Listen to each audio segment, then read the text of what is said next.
Hello दोस्तों, PKR take classes में आपका स्वागत है।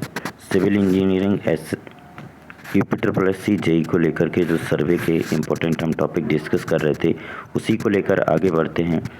अगर दोस्तों वीडियो पसंद आए तो लाइक, शेयर एंड सब्सक्राइब कीजिए हमारे चैनल को।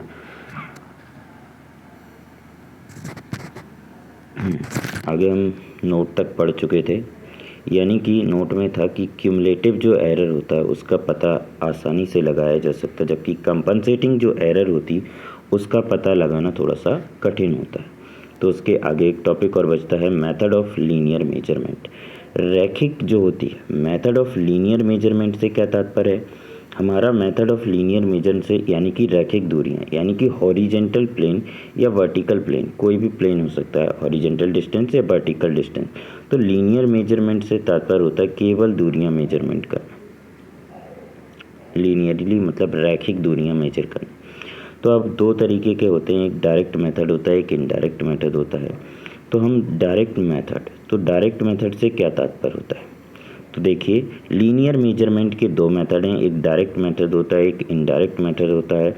अब डायरेक्ट मेथड की बात करते हैं। तो डायरेक्ट मेथड कहाँ प्रयोग किया जाता है? यह विधि क्षेत्र के आवीक्षण सर्वेक्षण यानी कि रिकोनाइजेशन सर्वे तथा सामान्य सर्वेक्षण कार्यों के लिए अपनाई जाती है। जो डायरेक्ट मेथड होता है, यानी कि डायरेक्ट मेथड रिकोनाइजेशन सर्वे यानी कि आवीक्षण सर्वे, यानी कि नॉर्मली आप प्लेन में जा कर के नॉर्मली पहले रफली एक डायग्राम, जैसे मान लीजिए जिस क्षेत्र का सर्वे करना उस क्षेत्र में आप सबसे पहले जाएंगे, फिर आप नॉर्मली ऐसे ही देखेंगे कि वहाँ पे क्या क्या स्थितियाँ हैं, उनको थोड़ा सा रफ में अपने पेज पर या जो भी है उस पर लिख लेंगे कि यहाँ पे ये चीज़ें हैं। तो वो से कहते हैं रिकोनाइजेशन सर्वे। तो रिकोनाइजेशन सर्वे का मतलब है आवीक्षण सर्वे तथा सामान्य सर्वेक्षण कार्यों के लिए अपनाई जाती है। डायरेक्ट मेथड में निम्नलिखित विधियां होती हैं। डायरेक्ट मेथड के अंतर्गत भी कई विधियां होती हैं जिन्हें सॉल्व करना, ठीक। तो सबसे पहला है पेसिंग। तो यानी कि कैसे मेजरमेंट करते? पेसिंग का मतलब है कदमों से। तो दो बिंदुओं के मध्य मोटे तौर पर दूरी ज्ञात करने के लिए उनके बीच सामान्य चाल से सीधे चलते हुए कदम गिनते चलते हैं। यानी कि आपको दो बिंदु ए और बी के बीच की दूरी ज्ञात करना है। आपसे कहा पैदल चल के कदमों से ये दूरी मापिए, तो आप क्या करेंगे? 1 2 3 4 5 इस तरीके से कदम गिनते हैं। 2 3 4 5 जितनी बार आप जाएंगे, यानी कि आप जो चलेंगे तो उनसे कदम गिनते जाकर ये दूरी ज्ञात कर लेंगे। तो पेसिंग का मतलब है कदमों से गिन करके किसी की दूरी माप, कोई दो बिंदुओं के बीच की दूरी कदमों से ज्ञात की जाए।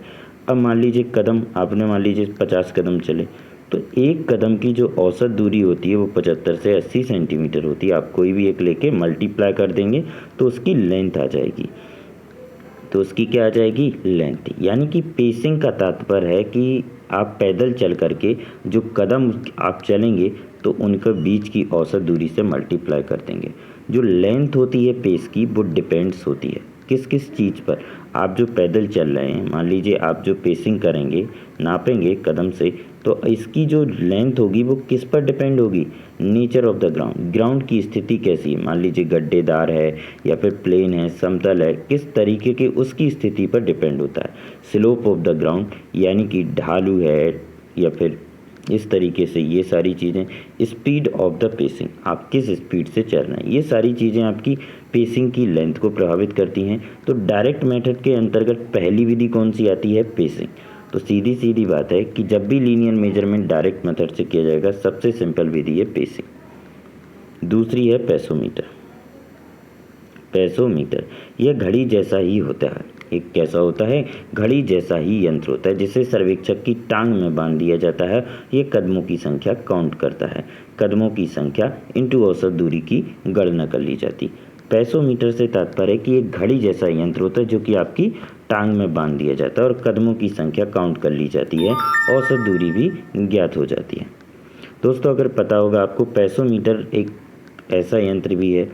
मान लीजिए जब आप या तो पुलिस की दौड़ के लिए जाते हैं या फिर मान लीजिए आर्मी की दौड़ के लिए जाते हैं, जहाँ पे दौड़ काफ़ी लंबी हो, एसआई की दौड़ के लिए जहाँ पे आप जाते हैं, यानी कि 2-2.5 किलोमीटर की दौड़ होती है और आपका एक राउंड जो होता है लगभग 400 मीटर या 800 मीटर का एक ही राउंड होता है। तो आपकी जो कदम होते हैं उन कदमों में आपके एक डिवाइस लगा दी जाती है।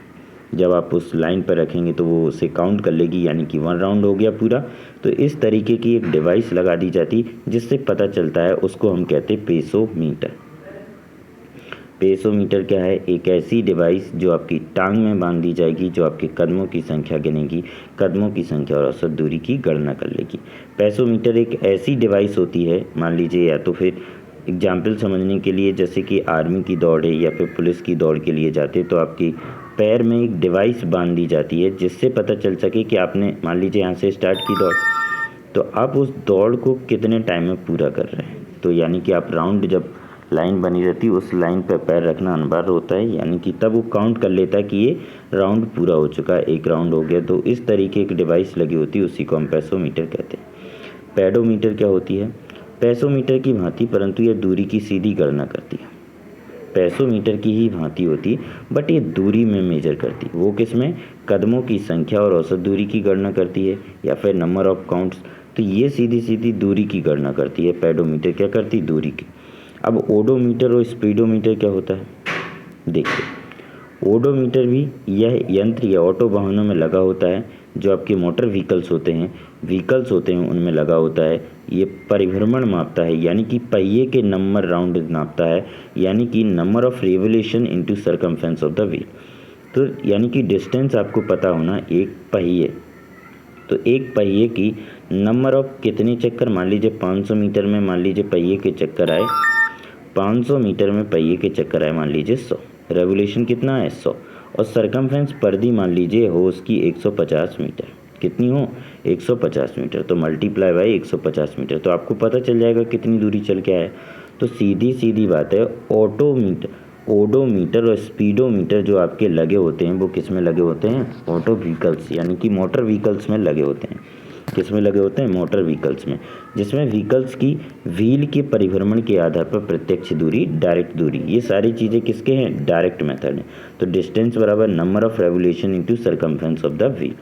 अब बात आती है ओडोमीटर क्या होता है? तो ओडोमीटर रफ सरफेस के लिए होता है और स्पीडोमीटर स्मूथ सरफेस के लिए होता है। तो याद रखेंगे, जब भी कभी ओडोमीटर की हमें अगर आपसे कहा जाए कि ओडोमीटर से, तो आप रफ सरफेस पे चलेंगे, और स्पीडोमीटर से पता चलाना है तो स्मूथ सरफेस पे चलेंगे।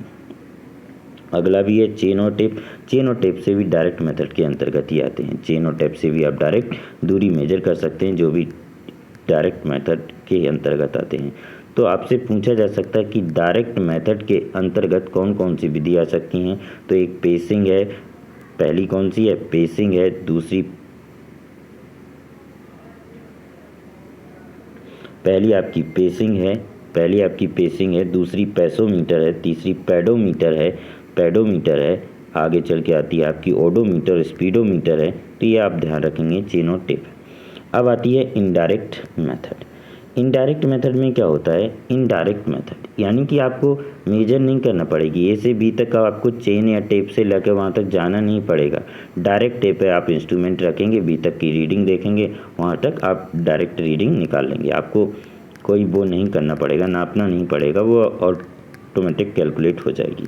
ऑप्टिकल मेथड यानी कि इनडायरेक्ट मेथड में पहला मेथड आता है ऑप्टिकल मेथड। कौन सा मेथड आता है? Optical method. तो ऑप्टिकल मेथड में क्या होता है? थियोडोलाइट उपकरण के बिंबपट पर, यानी कि जो आपका थियोडोलाइट इंस्ट्रूमेंट होता है, उसके जो डायफ्राम पर स्टीडिया रेखाएं बनी होती हैं, यानी कि थियोडोलाइट उपकरण जो होते हैं, थियोडोलाइट इंस्ट्रूमेंट की जो डायफ्राम होता है उस पर स्टीडिया हेयर बनी होती हैं। इस तरीके की स्टीडिया हेयर बनी होती हैं, तो जिनकी सहायता से दो स्टेशनों के मध्य सीधी दूरी बगैर भूमि नापन के ज्ञात की जा सकती है। ऑप्टिकल स्क्वायर में कौन सा आता है? टेक्कोमीटर भी कहते हैं। इसी को हम क्या कहते हैं? टेक्कोमीटर कहते हैं। ऑप्टिकल मेथड यानी कि थियोडोलाइट उपकरण, जब हमने थियोडोलाइट लिया, उसके उपकरण के बिंबपट डायाफ्राम पर स्टीडिया रेखाएं बनी होती हैं, जिसकी सहायता से दो स्टेशनों के मध्य सीधी दूरी और भूमि नापन ज्ञात की जा सकती है। इसे टेक्कोमीटर भी कहते हैं। तो ये ऑप्टिकल मेथड इनडायरेक्ट मेथड का हिस्सा होता है। दूसरा है EMDI,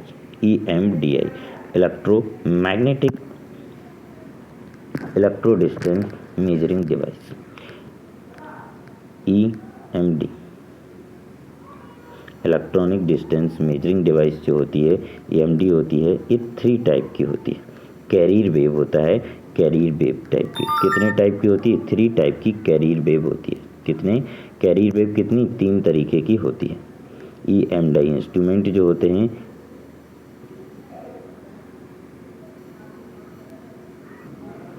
हेलो दोस्तों, जो EDMI, सॉरी ये गलत हो गया थोड़ा सा, इसको होना चाहिए था EDMI। ये फुल फॉर्म होता है EDMI, यानी कि इलेक्ट्रॉनिक डिस्टेंस मेजरिंग इंस्ट्रूमेंट। तो EDMI electronic distance measuring instrument जो होता है, इलेक्ट्रॉनिक डिस्टेंस मेजरिंग इंस्ट्रूमेंट जो होता है, इसको हम 3 टाइप से क्लासीफाइड कर सकते हैं। इसको कितनी तरीके से क्लासीफाइड कर सकते हैं? इसको हम 3 तरीके से क्लासीफाइड कर सकते हैं। किसके आधार पर? कैरियर वेव के, यानी कि वेव के आधार पर, जो वेव्स होती हैं उनके आधार पर, तरंग दैर्घ्य के आधार पर इसको हम कितने तरीके का बांटते हैं? 3 तरीके का। लेंथ वेव, रेडियो वेव और इंफ्रारेड के आधार पर। तो लाइट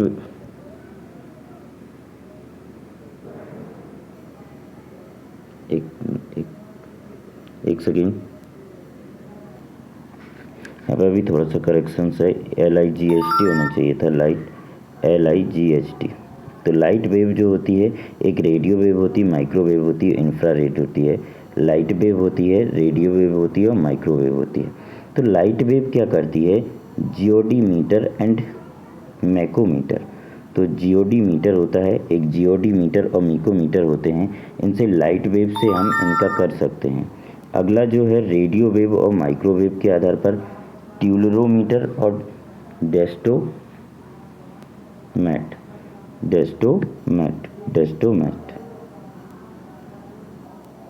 हाँ तो दोस्तों, रेडियो वेव और माइक्रोवेव से हम आप क्या मेजर कर सकते हैं? ट्यूलोमीटर द्वारा, टेलीरोमीटर द्वारा या डेस्टोमेट द्वारा, इंफ्रारेड से टोटल स्टेशन। तो आपको ध्यान रखना है EDMI है, ADMI है, तो याद रखेंगे। इलेक्ट्रॉनिक डिस्टेंस मेजरिंग इंस्ट्रूमेंट जो इसी से फुल फॉर्म है EDMI, सॉरी दोस्तों थोड़ा सा गलती हो गई है, यहाँ पे EDMI होना चाहिए था। तो इलेक्ट्रो डिस्टेंस मेजरिंग ये LIGHT है, लाइट वेव है। Light wave GOD meter and mekometer के द्वारा, रेडियो वेव से हम ट्यूलरोमीटर एंड डेस्टोमेटर द्वारा, इंफ्रारेड से टोटल स्टेशन के थ्रू मेजर कर सकते हैं। अगर दोस्तों वीडियो पसंद आए तो लाइक, शेयर एंड सब्सक्राइब कीजिए हमारे चैनल को। Thank you. अगर वीडियो इसका सारा पूरा चैप्टर कंप्लीट हो चुका है, पहला जो यानी कि फंडामेंटल ऑफ यूनिट्स जो थी, फंडामेंटल ऑफ सर्वे का जो फंडामेंटल थे, वो पूरा चैप्टर कंप्लीट हो चुका है। इसकी हमारी जो PDF है, अगर आप PDF चाहते हैं तो आप हमारे Telegram channel SRK civil engineering classes के नाम से सर्च कर सकते हैं। सिविल इंजीनियरिंग क्लासेस के नाम से इसकी हम टेलीग्राम पर आपको, जहाँ पे लगभग 10 से 5 क्वेश्चन प्रतिदिन वहाँ पे क्यूज के रूप में डालते हैं। क्वेश्चंस को, बेहतर क्वेश्चन, अच्छे क्वेश्चन जो आपके UP JEE के लिए काफ़ी इम्पोर्टेंट हो सकते हैं, जो आपको UP JEE में सेम भी मिल सकते हैं। SRK क्लासेस सिविल इंजीनियरिंग के नाम से आप जुड़ सकते हैं, जहाँ पे आपको ये PDF और हमारी PDF प्राप्त हो जाएगी, और आप PDF के साथ साथ क्विज में भी हिस्सा ले सकते हैं डेली, जहाँ पे आपको 10 से 5 क्विज मिलेंगी, और अभी उसको धीरे धीरे बढ़ा करके हम 20 से 25 क्विज प्रतिदिन पर पहुँचेंगे, जहाँ पे आप हमसे जुड़ सकते हैं SRK से। तो आप ध्यान रखिएगा दोस्तों, वीडियो पसंद आए तो लाइक, शेयर एंड सब्सक्राइब जरूर कीजिए हमारे चैनल को। Thank you.